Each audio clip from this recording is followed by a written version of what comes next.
ఇక్కడ కూడా ఉంటున్నాం కదా. ఇంట్లోకైతే వెళ్తున్నాం. మేము మార్నింగ్ అంతా ఎక్కడ తిరిగినాం అనుకుంటారా, మా బాబాయ్ వాళ్ళ పల్లెకి అయితే పోయాం. కాబట్టి అక్కడనే గంట సేపు ఉన్నాం ఫ్రెండ్స్. చాలా సేపు అయింది. అక్కడనే 6 గంటలు చేసేసాం. కాబట్టి మేము వచ్చే వరకు లేట్ అయింది.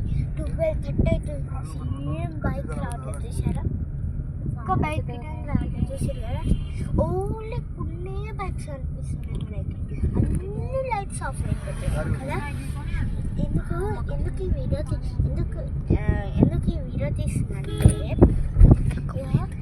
చిన్న బాక్స్లో నేను పిగ్ బ్యాంక్ కట్టుకుంటున్నాను. కాబట్టి దీంట్లో మొత్తం 47 రూపీస్ ఉన్నాయి. ఇప్పుడు మీకు